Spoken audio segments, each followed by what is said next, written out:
কি সুন্দর বিরিয়ানির সুবাস বেরোচ্ছে। এই ভাই তো মনে হচ্ছে কিনে নিয়ে যাচ্ছে। আমি আজকে আমার মাছদানি কিনে নিয়ে যাব। এই টেবিলটা পরিষ্কার কর, প্লেটটা পরিষ্কার কর।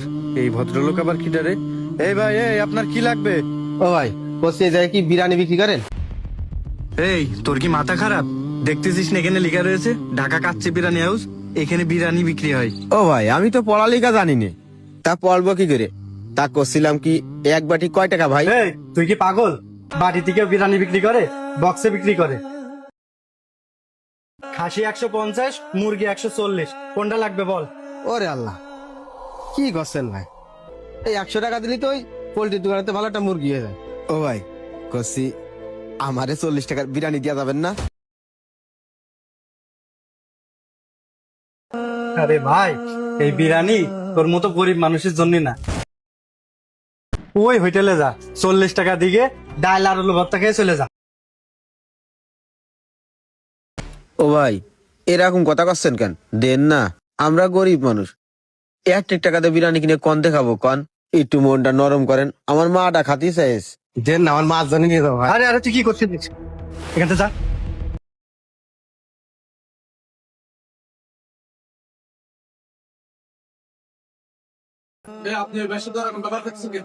আর ভাই কোয়েন না, ও 40 টাকা নিয়ে চলে আসে বিরিয়ানি খাতি। আপনি কোন এই যুগে 40 টাকায় বিরিয়ানি পাওয়া যায়? আমি বিরিয়ানি খাতে আসিনি, আমি আমার মাছ জনই বিরিয়ানি নিতে এলাম। আমার কাছে 40 টাকায় আছে, তাই করছিলাম 40 টাকায় বিরিয়ানি দিচ্ছি। আর ওই ভাই আমার ধাক্কা মেরে ফেলা দিয়েছে। আচ্ছা ভাই, ঠিক আছে, আপনি একটু ভিতরে আসেন। ওনার সাইড দিয়ে দাও, ভিতরে পাঠাও।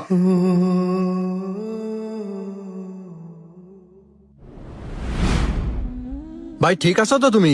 হ্যাঁ ভাই। কি হয়েছে? ওই ভাই তোমার ধাক্কা দিল কেন? ভাই, আমি আইলাম বিরিয়ানি কিনতে, রে করছি আমার কাছে 40 টাকায় আছে।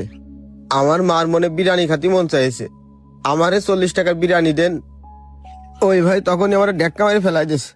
আচ্ছা আচ্ছা ভাই, তুমি কি করো? ও ভাই, আমি এই বাজারে একটা ভাড়ার ভ্যান চালাই। তোমার পরিবারে কে কে আছে? আমার পরিবারে আমার মা আর আমার একটা ছোট বোন আছে। আর তোমার আব্বা? তোমার আব্বা কোথায়? আমি মেলা ছোট থাকতেই আমার আব্বা মারা গেছে। আমার আব্বার চেহারাও আমার মনে নেই। জানেন, আমার আব্বার কথা মেলা মনে পড়ে, কিন্তু কিছু করার নেই ভাই, আর কোনোদিন দেখতে পারবো না। আমার আব্বা যদি বেঁচে থাকতো, তাহলে আমি হয়তো আপনাদের মতো এরকম হোটেলে বসে বিরিয়ানি খাতে পারতাম। আমার কপাল পোড়া ভাই, আমার আব্বাটা বাইসে নেই। আচ্ছা আচ্ছা ভাই, তোমার এই ভ্যান চালায় কি সংসার চলে? চলে ভাই, যা ইনকাম করি ওই টাকা দিয়ে আমার গাড়ি চার্জের, কারেন্ট বিল, মার ওষুধ খরচ, ছোট বুড়ির পড়ালেখার খরচ, আর আলহামদুলিল্লাহ আমার নিজের খরচ ওই আল্লাহ চালাই দেয় ভাই। আচ্ছা ঠিক আছে ভাই, তুমি এখানে বসো। ও ভাই, আরেকটা বিরিয়ানি দেন তো এখানে। এই ভাইরা কত ভালো, আমারে বিরিয়ানি খাওয়াচ্ছে।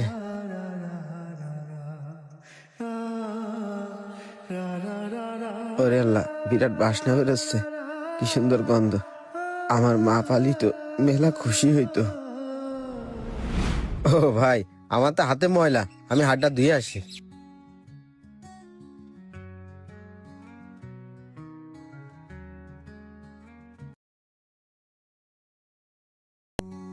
ও ভাই, কত সুন্দর মজা।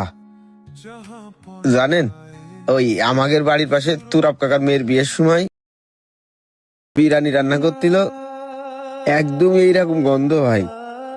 কিন্তু আমার মা তুরাব কাকাদের বাড়ি গিল, তুরাব কাকার আমার মারে খেদাই দিল ভাই, বিরিয়ানি দিল না। আজকে তো 4-5 মাস আগের কথা, আমার মারে আজ পর্যন্ত আমি বিরিয়ানি খাওয়াতে পারিনি। ও ভাই, আমি এই বিরিয়ানি খাবো না ভাই। আ- আ- আমার মা মেলা খুশি হবে না। আমার মাছ আরে ধরে কি নিয়ে করতেছো যাবো। তুমি এটা? আরে আরে, ও ভাই, তুমি এটা রাখো, এটা এটা আমি রাখো। আমার মাছ ধরে নিয়ে যাবো। এটা তুমি খাও, তোমার মার জন্য আরেকটা অর্ডার দিয়ে দিচ্ছি। ও ভাই, আপনার তো মেলা টাকা নষ্ট হয়ে যাবে না। কোনো সমস্যা নেই, তুমি এটা খাও, তোমার মার জন্য আরেকটা বাড়ি নিয়ে যাবা। আমার মা মেলা খুশি হবে রে ভাই। ভাই তুই এটা কি শুনলি না আমার ভাই? তুই তোর মারে খুব ভালোবাসিস তাই না? ভাই এই দুনিয়ার পরে তো আমার ওই মা ছাড়া আর কেউ নেই। মারে ছাড়া আর কারে ভালোবাসবো কন? আমার মা আমাকে মেলা কষ্ট করে মানুষ করেছে। কেউ যদি আমার মারে কিছু কই আমি সহ্য করতে পারিনি ভাই। এই বিরিয়ানির গন্ধ যদি আমার মা পায় তাহলে মেলা খুশি হবে রে ভাই, মেলা খুশি হবে রে। তোর মা সত্যিই ধন্য, তোর মতো একটা ছেলে জন্ম দিয়েছে। একটা সন্তান যে তার মারে এতটা ভালোবাসতে পারে, তোরে না দেখলে বুঝতাম না ভাই। আমি এখন বুঝতেছি আমি আমার মারে কতটা ভালোবাসি। ভাই এই দুনিয়ায় মা ছাড়া কেউ আপন হয় না। আমার তো কপাল পোড়া, ছোটবেলাতে আমি আমাদের আব্বারে দেখিনি ভাই। আমাদের ওই মা পরের বাড়ি কাজ করে মেলা কষ্ট করে আমাদের মানুষ করেছে। আমি আমার ওই মার কষ্ট বুঝি ভাই। আমার মারে কেউ কষ্ট দিল এটা আমার সহ্য হয় না ভাই। ও ভাই জানেন, আমি আমার মারে মেলা ভালোবাসি ভাই। আমার যে কি আনন্দ লাগতেছে আমি আপনাকে বুঝে করতে পারবো না। এই যে দেখেন এই বিরিয়ানি, এই বিরিয়ানির জন্য আমার মা কত কথা শুনেছে, কিন্তু আমি খাওয়াতে পারিনি ভাই। আজকে আমার মা এই বিরিয়ানি পালে মেলা খুশি হবে রে। আমার মারে আমি কয়ে দেবো, ও মা, মা তোমার আর দুটো ছেলে তো আছে বিরিয়ানি কিনে পাঠাইছে, আমার মারে কমান একটু দোয়া করে দিচ্ছি আপনাকে জন্য।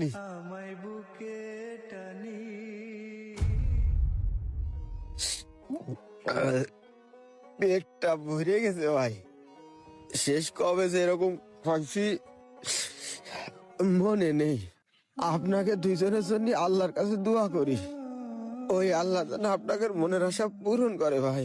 আচ্ছা ভাই, ঠিক আছে, আমরাও তোমার জন্য দোয়া করি, তুমি যেন তোমার মারে নিয়ে সুখে শান্তিতে থাকতে পারো।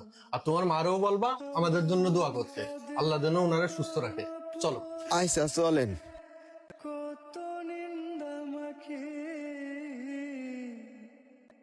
ভাই আমাদের বিল কত হয়েছে? ভাই আপনারা তিনজন? হ্যাঁ 3 জন, আর 2টো পার্সেল দেবেন। ও তাহলে 790 টাকা দেন। এই নিন। আচ্ছা ঠিক আছে ভাই, এইটা তোমার মা আর তোমার বোনের জন্য। ভাই আমারে পেট ভরে খাওয়াইছেন, আবার আমার মার জন্য আমার ছোট বোনের জন্য 2 প্যাকেট দিয়েছেন। আমার মা মেলা খুশি হবে রে ভাই। আরে ভাই তুমি কান্না করতেছো কেন? এই বিরিয়ানিটা নিয়ে তোমার মারে দিবা আর বলবা আমাদের জন্য দোয়া করতে। অবশ্যই ভাই, আমার মারে কব আপনাকে জন্য ওই আল্লাহর কাছে দোয়া করতে। আচ্ছা ঠিক আছে, থাকো তাহলে তুমি। হ্যাঁ আমরা যাই। আচ্ছা ও ভাই, আমি আপনার একটা বার জড়াই ধরতে পারবো? আরে এটা কোনো ব্যাপার, আসো ভাই বুকে আসো। যাই তাহলে। হ্যাঁ আচ্ছা ভাই। ভাই রে, আমি না বুঝে তোর সাথে অনেক অন্যায় করে ফেলাইছি, তুই আমার ক্ষমা করে দে ভাই। না ভাই, মাফ চাচ্ছেন কেন? আসলে আমাদের মতো গরিব জনই সব জায়গায় এরকম। আজকে যদি আমার এই শিরার শার্ট না থাকতো, এই ময়লা শার্ট না থাকতো, তাহলে ভাই আপনি আমার সাথে এরকম করতেন না। আপনার উপর আমার কোনো রাগ নেই ভাই, তবে একটা কথা মাথায় রাখবেন, কোনোদিন মানুষের পোশাক দেখে মানুষটা বিচার করবেন না ভাই। তাহলে থাকেন ভাই। দাঁড়াও ভাই, এই নাও ভাই, এই বিরিয়ানিটা শুধু তোমার জন্যে, আর তুমি আমার কথায় মনে কষ্ট পেও না। না ভাই, আমি আপনার কথায় মনে কষ্ট পালিও ওই কষ্ট আর আমার ভিতরে নেই। আপনি মেলা ভালো মানুষ ভাই, থাকেন, আমি চলে গেলাম। হে আল্লাহ, আমি আর কোনোদিন এরকম মানুষের সাথে খারাপ ব্যবহার করব না, তুমি আমারে ক্ষমা করে দিও আল্লাহ। সত্যি বন্ধুরা, ভিডিওটা মন ছুঁয়ে গেল। ভিডিওটা দেখে চোখের জল কিন্তু ধরে রাখতে পারবেন না, আমিও কিন্তু পারিনি। এই যে মায়ের প্রতি এতটা ভালোবাসা সন্তানের, এই ভালোবাসাটা যেন প্রত্যেকটা সন্তানের মায়ের প্রতি এইরকম থাকে। যারা অভাবে বড় হয়, কষ্টে বড় হয়, তারা মা বাবার মূল্য দিতে জানে। তারা জানে, বিশেষ করে তার যদি পেছনে বাবা না থাকে, যাদের পেছনে বাবা নেই, শুধু মা একা সন্তানদের মানুষ করে, তো সেই মায়েরা যে কত কষ্ট করে একটা সন্তানকে মানুষ করে সেইটা মাই জানে, আর সন্তানরা তার চোখের সামনে দেখতে পায়, দেখে বড় হয় মায়ের কষ্টটা। তাই তারা মায়ের প্রতি এই যে ভালোবাসাটা এরকমটাই তারা দিতে থাকে। আর একটা জিনিস দেখালো, পোশাক দিয়ে কখনোই কাউকে বিচার করবেন না, কারণ মানুষ আজ রাজা কাল ফকির। মানুষের মন, মানসিকতা, সহানুভূতি এগুলো অবশ্যই একটা মানুষ হয়ে মানুষের থাকা উচিত। সবসময় অন্যের পোশাক দেখে, গরিব বড় লোক দেখে মানুষকে জাজ করবেন না। এই যে ভাই দুটি যারা নাকি বিরিয়ানি খাচ্ছিল, তারা যে এই ভাইয়ের ফিলিংসটা বা মায়ের প্রতি যে তার ভালোবাসা সেইটা যে তারা অনুভব করলো এবং করে তাকে বসিয়ে পেট ভরে খাওয়ালো এবং তাকে মা বোনের জন্য বিরিয়ানিও দিয়ে দিল 2 প্যাকেট নিজেদের পয়সা খরচা করে। সত্যি এই ব্যাপারটা না মনটা ছুঁয়ে গেল। আর আরেকটা বড় শিক্ষা দিল দোকানদারকে, যে দোকানদার ছেলেটিকে ধাক্কা মেরে ফেলে দিয়েছিল কম টাকায় বিরিয়ানি নিতে এসেছিল বলে। তো তিনিও যে তার ভুল বুঝতে পারলো এবং ভুল বুঝে যে শুধরে গেলেন, আল্লাহর কাছে ক্ষমা চেয়ে নিলেন। তো মানুষ অন্যায় করে ভগবানের কাছে যদি সে ক্ষমা চায় বা যার সাথে অন্যায়টা করেছে সে যদি তার কাছে ক্ষমা চেয়ে নেয়, তাহলে সেই ক্ষমা কিন্তু ভগবান মাফ করে দেয়। মা বাবা সবার উপরে, মা বাবার মতো ভগবান কেউ নেই। ভগবানের পরে যদি কারোর স্থান হয় সে হলো প্রথম মা বাবা, কারণ তারাই এই পৃথিবীতে আলো দেখিয়েছে। সবাই মা বাবাকে ভক্তি করুন, ভালোবাসুন। আমি প্রত্যেকটা ভিডিওতেই বলে থাকি। তো ওই দাদা ভাইদের অভিনয় এতটাই সুন্দর, সবার মধ্যে ছড়িয়ে দেবেন যাতে মানুষ এই ভালো জিনিসগুলি নিতে পারে। সবাই ভালো থাকবেন, সুস্থ থাকবেন।